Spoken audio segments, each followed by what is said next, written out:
Assalamualaikum warahmatullahi wabarakatuh. Bismillahirrahmanirrahim. Wa bihi nasta'inu ala umuri dunya waddin. Wa sallallahu ala sayyidina Muhammadin wa ala alihi wa sahbihi ajma'in. Qala rabbi israh li sadri wa yassir li amri wa hlul 'uqdatam min lisani yafqahu qawli. Allahumma alhimni rusydi wa a'idni min syarri nafsi. Allahumma aghnini bil ilmi wa jayyini bil hilmi wa akrimni bit taqwa wa jabbilni bil afiyah. Baik, kita lanjutkan pembelajaran SKI-nya. Kali ini kita akan membahas Khulafaur Rasyidin. Kompetensi dasarnya menganalisis berbagai kemajuan yang dicapai umat Islam pada masa Khulafaur Rasyidin. Indikatornya yang pertama, menjelaskan berbagai prestasi yang dicapai oleh Khulafaur Rasyidin. Yang kedua, mengklasifikasikan prestasi Khulafaur Rasyidin. Nah, pengertian Khulafaur Rasyidin menurut istilah adalah pemimpin umat Islam pengganti Nabi Muhammad SAW yang telah mendapat petunjuk dari Allah Subhanahu wa Ta'ala untuk meneruskan perjuangan Nabi Muhammad SAW. Nah, khalifah artinya pengganti. Kemudian Ar-Rasyidin artinya mereka yang dapat petunjuk. Jadi Khulafaur Rasyidin menurut bahasa adalah orang yang ditunjuk sebagai pengganti, atau orang yang ditunjuk sebagai pemimpin, atau orang yang ditunjuk sebagai penguasa yang selalu mendapat petunjuk dari Allah Subhanahu wa Ta'ala. Khulafaur Rasyidin ini terdiri dari 4 sahabat Nabi. Yang pertama adalah Sayyidina Abu Bakar As-Siddiq radhiyallahu anhu yang menyebut dirinya pengganti Rasulullah atau pengganti kepemimpinan Rasulullah, yaitu Khalifatul Rasulillah. Kemudian yang kedua Sayyidina Umar bin Khattab yang menyebut dirinya adalah Khalifatul Rasulillah. Kemudian yang ketiga adalah Sayyidina Utsman bin Affan radhiyallahu anhu, dan yang keempat adalah Sayyidina Ali bin Abi Thalib karramallahu wajhah. Ini ada 4 sahabat Nabi yang termasuk Khulafaur Rasyidin, ya. Ada 4 sahabat Nabi yang latar belakang bagaimana munculnya Khulafaur Rasyidin ini. Nah, penamaan Khulafaur Rasyidin ini berdasar pada hadis Nabi yang mengatakan bahwa Islam akan terpecah menjadi 73 golongan. Semuanya di neraka kecuali 1, yaitu yang mengikuti sunnahku dan para sahabatku. Jadi yang mengikuti sunnah Rasulullah dan para sahabat yang mendapatkan petunjuk itu yang akan selamat. Dan mudah-mudahan kita termasuk kepada golongan yang 1 ini. Selanjutnya, jika dalam ayat 137 surah Al-Baqarah, dan jika mereka beriman seperti keimanan kalian, sungguh mereka telah mendapatkan petunjuk. Jadi orang yang mendapatkan petunjuk ini adalah orang yang berpegang teguh kepada Al-Quran, Sunnah, kemudian ijma, qiyas para ulama, ya. Selanjutnya, prestasi apa saja yang diraih oleh Khulafaur Rasyidin ini. Nah, yang pertama kita bahas adalah prestasi Khalifah Abu Bakar As-Siddiq radhiyallahu anhu. Yang pertama, prestasinya adalah menumpas kelompok pembangkang atau kelompok murtad. Kenapa? Karena setelah wafatnya Nabi Muhammad SAW, banyak sekali orang yang murtad, ya, yang tidak mau tunduk kepada aturan Rasulullah SAW. Di antaranya adalah suku Arab dari Hijaz dan Najd membangkang karena perjanjiannya hanya dengan Nabi Muhammad SAW, sehingga setelah Nabi wafat itu dia tidak mau taat lagi kepada aturan khalifah karena dia merasa perjanjiannya hanya dengan Nabi Muhammad. Kemudian si suku Arab ini tidak membayar zakat, kemudian ada yang kembali menyembah berhala setelah wafatnya Nabi Muhammad SAW itu. Nah, kemudian karena saking banyaknya suku-suku Arab yang membangkang, banyak pergerakan yang perlawanan kepada khalifah, maka Sayyidina Abu Bakar bersikap tegas dan memerintahkan kepada para panglima perangnya, kepada para tentaranya untuk tegas bersikap kepada para pembangkang tersebut, namun harus pendekatannya disarankan oleh Sayyidina Abu Bakar kepada para tentaranya itu harus pendekatan secara persuasif, artinya harus damai ya. Nah, dari perdamaian tersebut ada yang damai, mau damai, dan ada juga yang malah memerangi ya, tidak mau berdamai. Akhirnya yang damai masuk lagi tunduk kepada perintah khalifah, yaitu membayar zakat lagi, kemudian menyembah Allah lagi, tidak menyekutukannya. Nah, kemudian orang yang membangkang ini, yang mengaku sebagai nabi ini, salah satunya adalah Musailamah Al-Kadzab, ya, si nabi palsu itu. Dia dari Yamamah ya, mendapat dukungan dari Bani Hanifah. Kemudian terjadilah perang Yamamah. Pasukan Muslim dan pasukan Musailamah ini berperang, dinamakan Perang Yamamah, dan alhamdulillah kaum muslimin menang yang dipimpin oleh Khalid bin Walid, meski mengakibatkan banyak penghafal Al-Quran yang wafat. Itu kemudian selain daripada Musailamah Al-Kadzab, ada juga Tulaihah bin Khalid Al-Asadi ya. Dia juga menganggap dirinya sebagai nabi. Pengikutnya berasal dari Bani As'ad, kemudian dari Ghatafan dan Bani Amir. Nah, Abu Bakar mengirim pasukan yang dipimpin oleh Khalid bin Walid untuk memerangi kelompok ini, sehingga pasukan Muslim berhasil mengalahkan mereka. Ini adalah merupakan prestasi Sayyidina Abu Bakar ketika menjadi khalifah. Tidak mudah setelah wafatnya Nabi Muhammad, banyak masyarakat pada waktu itu kembali lagi menjadi kafir, menjadi Yahudi lagi. Kemudian prestasi yang kedua yang diraih oleh Sayyidina Abu Bakar adalah kodifikasi Al-Quran. Nah, dari dampak dari banyaknya perang, ya, banyak hafid Quran atau penghafal Quran yang gugur dalam peperangan tersebut. Nah, sehingga masyarakat resah, ya, banyak kehilangan para guru ngaji gitu. Atas inisiatif Sayyidina Umar bin Khattab, Sayyidina Abu Bakar diberi saran agar mulai membukukan Al-Quran. Namun Sayyidina Abu Bakar menolaknya. Awalnya menolaknya karena Nabi Muhammad SAW juga tidak melakukan hal itu. Namun pada akhirnya setelah diplomasi kemudian berdiskusi secara mendalam, Sayyidina Umar bersama Sayyidina Abu Bakar, lalu Sayyidina Abu Bakar menyetujui usulan tersebut dan menunjuk Zaid bin Sabit sebagai pemimpin untuk mengumpulkan Al-Quran. Dan setelah dikumpulkan, lalu Zaid bin Sabit melaporkan kepada Sayyidina Abu Bakar, dan selanjutnya setelah Abu Bakar As-Siddiq wafat, mushaf tersebut disimpan oleh putri Sayyidina Umar bin Khattab, yang juga merupakan salah satu istri Rasulullah, bernama Hafsah binti Umar. Itu prestasi yang kedua, yaitu kodifikasi Al-Quran. Kemudian yang ketiga yang diraih oleh Sayyidina Abu Bakar pada masa khalifah Sayyidina Abu Bakar, khalifah pertama dalam Khulafaur Rasyidin tersebut, adalah perluasan dakwah Islam. Nah, salah satunya adalah dakwah yang dipimpin oleh Panglima Utsman, yang dipimpin oleh Panglima Usamah bin Zaid bin Harisah ke Suriah.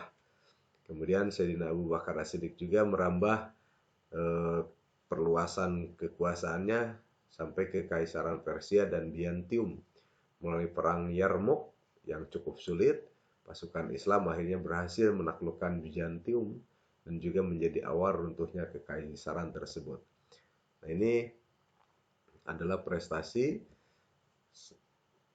Sayyidina Abu Bakar As-Siddiq. Nah, selanjutnya adalah prestasi Sayyidina Umar bin Khattab. Sayyidina Umar bin Khattab ketika menjadi khalifah ditunjuk oleh Sayyidina Abu Bakar untuk melanjutkan kepemimpinannya. Beda dengan Sayyidina Abu Bakar. Sayyidina Abu Bakar itu dipilih, kemudian karena pada waktu itu banyak perselisihan, karena Nabi Muhammad SAW tidak menunjuk pengganti kepemimpinannya, maka pada akhir kepemimpinan Sayyidina Abu Bakar As-Siddiq, maka khalifah diberikan kepada Sayyidina Umar bin Khattab. Apa prestasi Sayyidina Umar bin Khattab? Yang pertama, perluasan wilayah dakwah Islam. Pada masa Khalifah Umar bin Khattab terjadi perluasan dakwah Islam secara besar-besaran dan dikenal sebagai periode Futuhat al-Islamiyah. Artinya penyebaran Islam yang sangat luas, ya, yang sangat cepat, yang sangat besar. Dakwah Islam sampai ke Suriah, kemudian ke Persia dan Mesir. Nah, pada waktu itu Suriah merupakan pusat perdagangan yang sangat penting. Jadi ketika dikuasai oleh Sayyidina Abu Umar bin Khattab ini sangat menunjang sekali terhadap dakwah Islamiyah pada waktu itu. Kemudian pada waktu di sini wilayah Suriah ini memiliki beberapa kota yang menjadi pusat kekuatan Romawi Timur atau Bizantium, ya, yang beragama Kristen. Nah, beberapa kota tersebut adalah Damaskus, Yordania, Yerusalem, Hims, dan Antioquia. Ya. Nah, di sini wilayah dakwah Islam pada masa Khalifah Umar bin Khattab begitu luas hingga Afrika Utara, Armenia, dan sebagian wilayah Eropa Timur.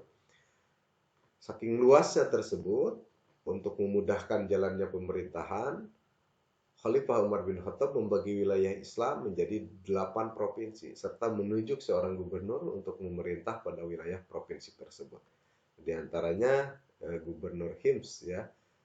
Jadi Umair ditugaskan menjadi Gubernur Hims di sana. Nah, kemudian yang kedua, prestasi Sayyidina Umar bin Khattab adalah mengatur administrasi dan keuangan pemerintahan. Nah, Sayyidina Umar bin Khattab segera mengatur administrasi negara. Administrasinya mencontoh kepada Persia. Nah, di sini administrasi pemerintahan diatur menjadi 8 wilayah provinsi. Yang pertama Mekah, Madinah, Syria, Jazirah, Basrah, kemudian Kufah, Palestina, dan Mesir. Kemudian juga Sayyidina Umar membentuk Baitul Mal dan Dewan Perang. Ya, Baitul Mal ini bertugas untuk mengurusi keuangan negara. Kemudian yang Dewan Perang ini bertugas mencatat administrasi ketentaraan. Nah, Umar bin Khattab adalah khalifah pertama kali yang memperkenalkan sistem penggajian bagi pegawai pemerintahan. Jadi pemerintah itu digaji pada zaman Khalifah Umar bin Khattab. Kemudian juga memberikan santunan dari Baitul Mal kepada seluruh rakyatnya. Kemudian besarnya santunan disesuaikan namanya meluk Islam. Jadi si A sudah lama meluk Islam, maka besar santunannya dari Baitul Mal tersebut. Jika yang baru itu disesuaikan. Nah, pada masa Khalifah Umar bin Khattab, kemakmuran dapat dinikmati rakyat dari seluruh pelosok negeri. Di rakyatnya sejahtera pada zaman Umar bin Khattab ini. Nah, kemudian yang ketiga, menetapkan kalender Hijriah prestasinya. Khalifah Umar bin Khattab menetapkan permulaan tahun Islam pada saat Nabi Muhammad hijrah dari Makkah ke Madinah.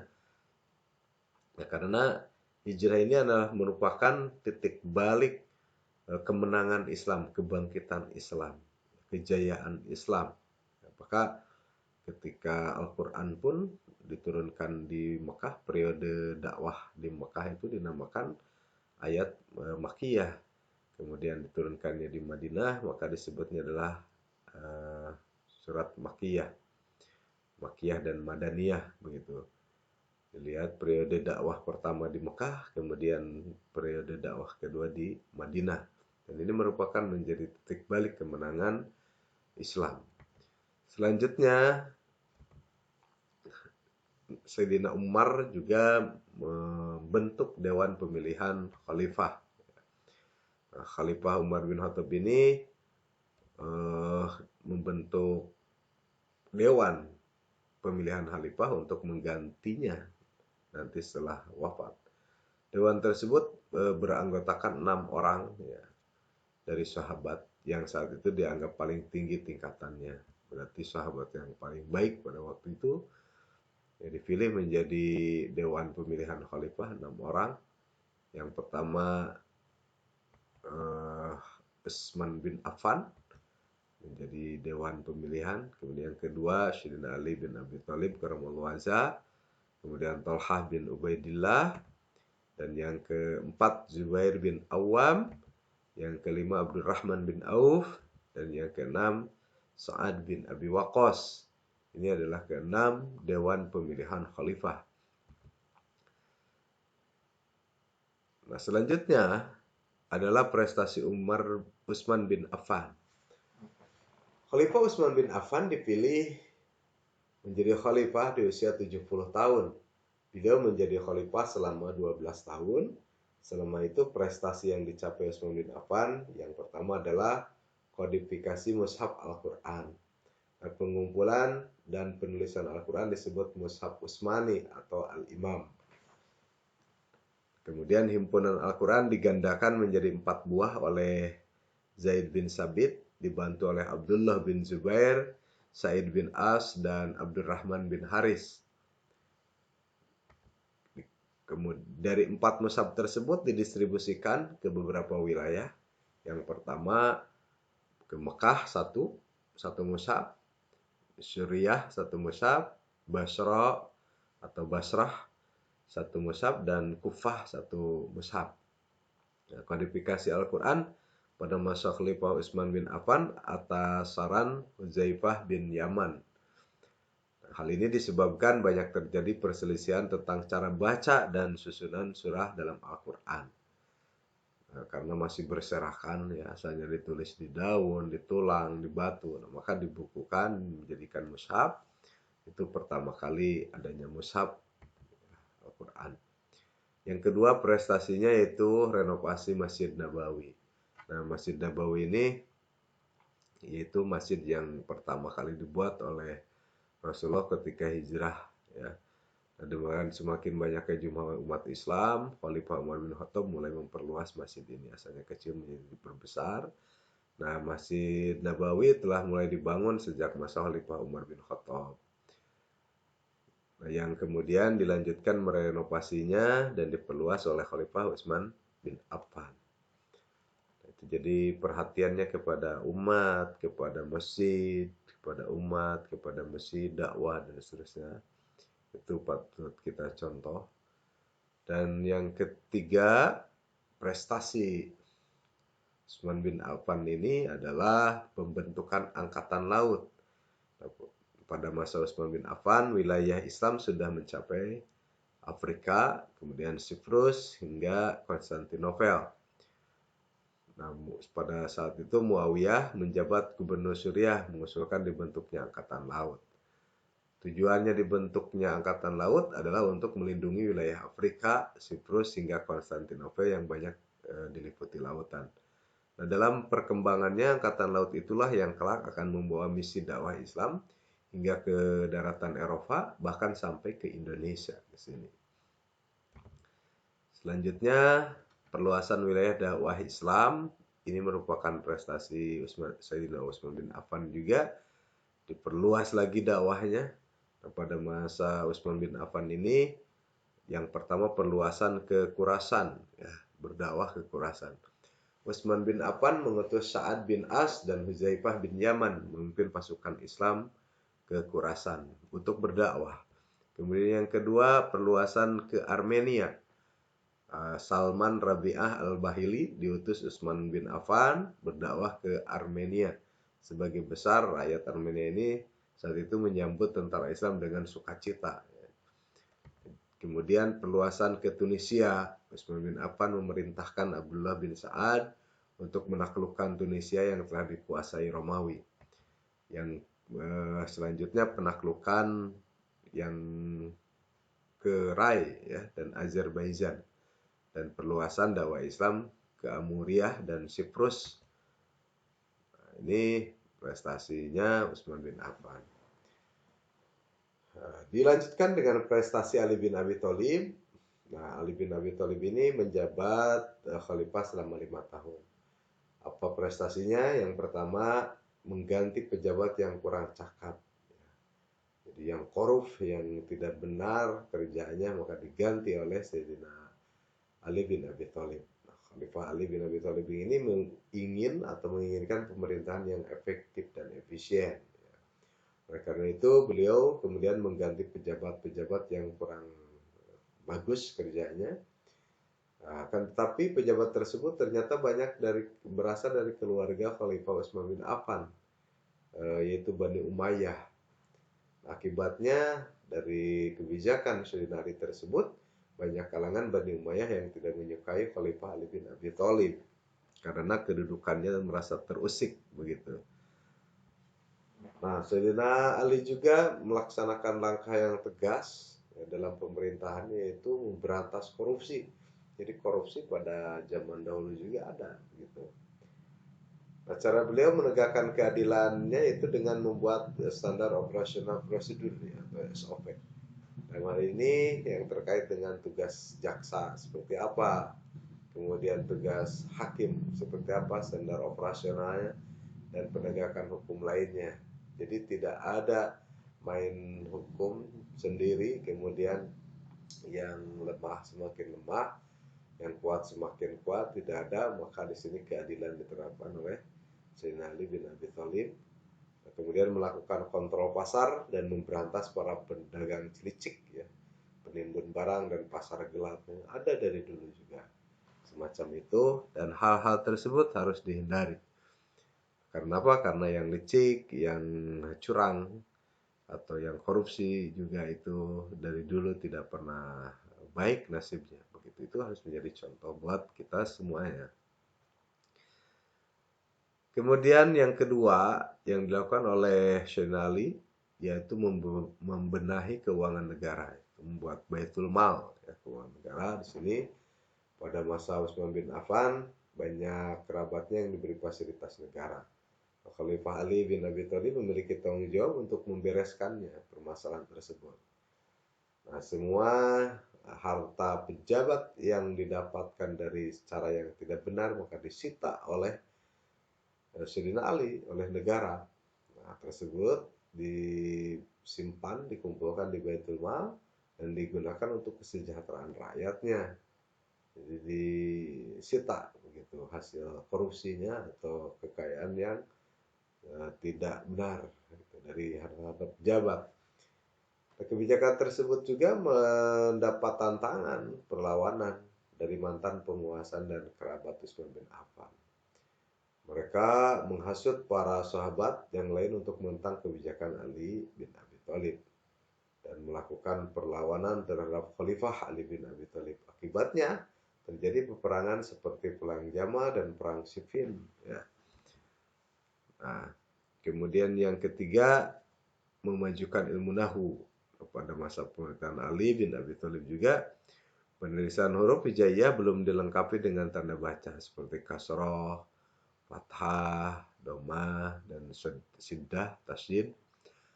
Nah, ini menyebabkan banyak kesalahan bacaan teks Al-Quran dan hadis di daerah-daerah yang jauh dari jazirah Arab.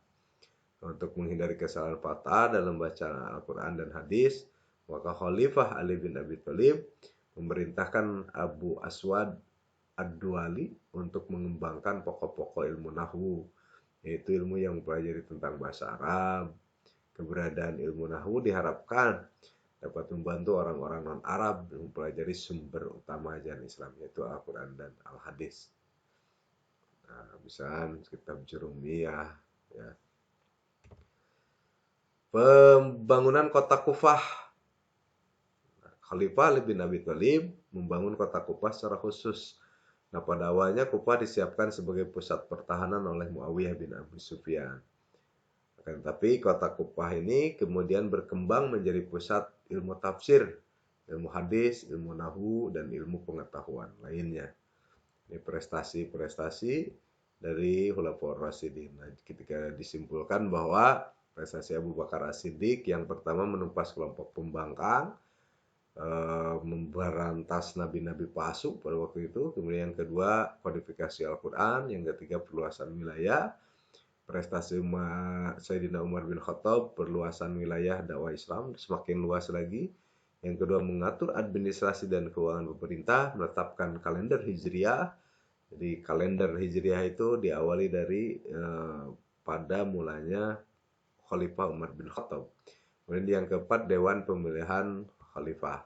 Nah, prestasi Utsman bin Affan yang pertama kodifikasi Mushaf Al-Quran. Kalau yang kedua renovasi Masjid Nabawi, yang ketiga pembentukan Angkatan Laut, yang keempat perluasan dakwah Islam. Nah, kemudian prestasi Ali bin Abi Thalib mengganti pejabat yang kurang cakap, yang korup. Kemudian yang kedua membenahi keuangan negara, itu Baitul Mal. Yang ketiga memajukan ilmu nahwu dan pembangunan kota Kufah. Itu adalah prestasi-prestasi yang diraih oleh Khulafaur Rasyidin, dan itu merupakan salah satu kemajuan peradaban Islam. Demikian, terima kasih. Untuk selanjutnya nanti kita bahas yaitu tentang Daulah Umayyah. Sekian, terima kasih. Wassalamualaikum warahmatullahi wabarakatuh.